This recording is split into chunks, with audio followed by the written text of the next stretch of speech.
Exit poll exit poll exit poll. ஷபா முடியலடா சாமி. டிவியை திறந்தா எக்ஸிட் பூல், யூடியூப் போனா எக்ஸிட் பூல், வாட்ஸ்அப்பில் எக்ஸிட் பூல், ஃபேஸ்புக்கில் எக்ஸிட் பூல். டிவிக்காரங்க தான் கண்டென்ட் கிடைக்காம எக்ஸிட் பூலை போட்டு உருட்டிட்டு இருக்காங்கன்னு பார்த்தா ஊர்ல அத்தனை பேர் இதை தான் பேசிட்டு இருக்காங்க. ஜெயிக்க போவது யாரு, அடுத்த முதல்வர் யாருன்னு ஒரு 100 ஜோசிய ப்ரெடிக்ஷன்ஸ். நீ ஏன்டா அதெல்லாம் பார்க்குற அப்படின்னு நீங்கள் என்ன பார்த்து கேட்கலாம். வேற வழி, கால் வைக்கிற இடமெல்லாம் எக்ஸிட் பூலு ஜோசிய ப்ரெடிக்ஷனாக இருந்தால் என்னத்தான் பண்ணுறது, வேற எதைத்தான் பார்க்கறது. ஆனால் பார்த்ததுல 2 ஜோசிய ப்ரெடிக்ஷன்ஸ் என்ன ரொம்ப கவர்ந்து இழுத்துடுச்சு, சிந்தனையை தூண்டிடுச்சு. அதை தான் இப்போ பார்க்க போகிறோம்.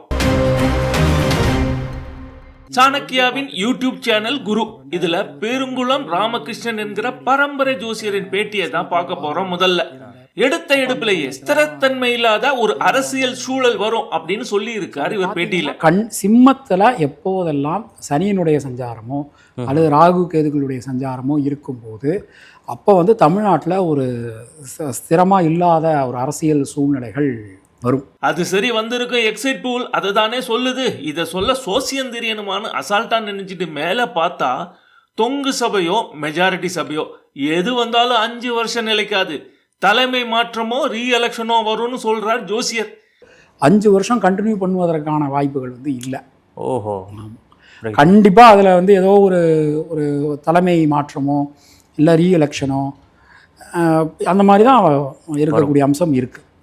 என்ன தலைவா இப்படி ஒரு குண்டை தூக்கி போட்டுட்ட, கோடிகளை கொட்டி தேர்தலில் சண்டை போட்டு ஜெயிச்சு வர்ற கட்சிக்கு இதை விட ஒரு பெரிய ஷாக் எதுவும் இருக்காது. ஆனால் இவர் போகிற போக்கில் கடைசியாக சொன்ன ஒரு விஷயந்தான் நம்மளை சிந்திக்க வச்சது. தமிழகத்தில் ஒரு பெண் ஆட்சிக்கு வருவார்.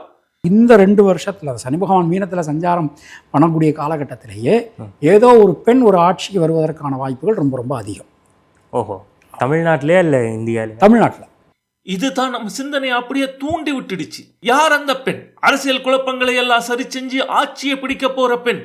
இப்போ இந்த தேர்தலில் 442 பெண்கள் போட்டி போட்டுட்டு இருக்காங்க. இதுல யார் அந்த பெண் என்று தெரியவில்லையே. சரி, கொஞ்சம் யோசிச்சு யாரா இருக்குன்னு பார்ப்போம். அரசியல் குழப்பம், அடிதடி, ஸ்திரத்தன்மையின்மை இதெல்லாம் வச்சு யோசிச்சா கூட்டணி உதவியோடு திமுக ஆட்சிக்கு வரலான்னு தோணுது. சில காலம் சென்று தலைமை மாற்றம் ஏற்பட்டு உள்கட்சி விட்டு குத்து நடந்தால் பிறகு ஆட்சியை பிடிக்கும் திறமை அங்க 2 பேர்கிட்ட இருக்கு. ஒன்று கனிமொழி, இன்னொன்று துர்கா ஸ்டாலின். இதுல யாருக்கு அதிக வாய்ப்பு நீங்களே சொல்லுங்க கமெண்ட்ல.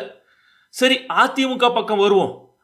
டாக்டர் லீமா ரோஸ் மட்டும்தான் நினைவில் வராங்க. போட்டியிடும் வேட்பாளர்களில் மிக அதிக சொத்து வைத்திருக்கும் இவருக்குத்தான் ஆட்சியை வாங்கும் அளவுக்கு செல்வமும் செல்வாக்கும் இருக்கு.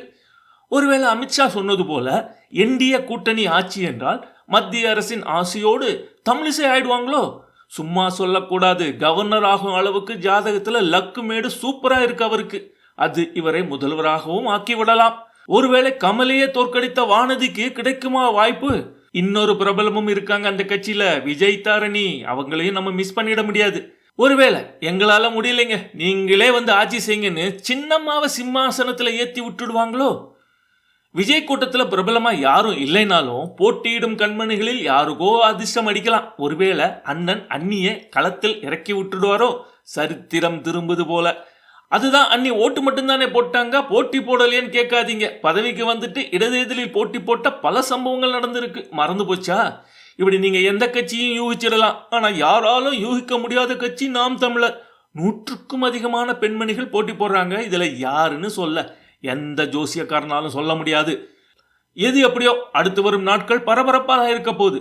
வாக்கெடுப்புகள், கட்சி தாவல்கள், குதிரை பேரங்கள், ரெசார்ட் கூட்டங்கள், ஆட்சி கவிழ்ப்புகள் என்று கலோபரமாக தான் இருக்க போகுதுங்கிறது மட்டும் புரியுது. ஆனா போற போக்கில் இந்த ஜோசியர் பெண்கள் ஆண்டாதான் நல்லது நடக்கணும்னு சொல்லிட்டு போயிட்டார்.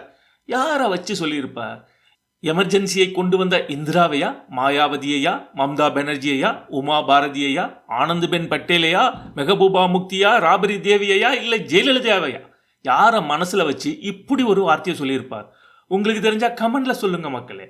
இதே போல இன்னொரு ஜோசியர் சொன்ன ஜோசியம் சூப்பர். தெய்வீகம் ஆழவரும், அருளே வெல்லும், நாடாழ்வான் இளைய மகன் அப்படின்னு ஆரூட கண்டத்துல சொல்லியிருக்கான். அதனால் சிவனின் இளைய மகன் முருகனின் பெயர் கொண்டவர் தான் ஜெயிப்பாராம். நாடாழ்வான் இளைய மகன். சிவபெருமானுக்கு யாரு இளைய மகன் அப்படின்னா, முதல் மகன் விநாயகர், 2வது மகன் முருகன்.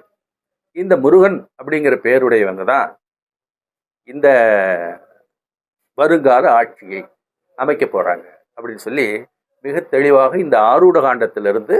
ஏன் சார், மு.க. ஸ்டாலின் கூட கருணாநிதிக்கு இளைய மகன் தான், அதை சொல்லியிருக்கலாம்ல. ஒருவேளை உதயநிதி ஸ்டாலின் இளைய மகன், அதை சொல்லியிருப்பாரோ? இல்ல இந்த தேர்தல் போட்டியில் இருக்கிறதுலே இளையவர் 51 வயசான விஜய், அவரை இளைய மகன் சொல்லியிருக்கலாம்ல. எப்படி பழனிக்கு தான் பதவின்னு சொல்றீங்க என்கிற கேள்வியோடு இந்த தொகுப்பை முடிச்சுக்கிறேன்.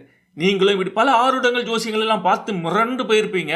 அப்படி பார்த்ததை நீங்க கமெண்ட்ல குறிப்பிடுங்க. லைக் ஷேர் பண்ண மறந்துடாதீங்க.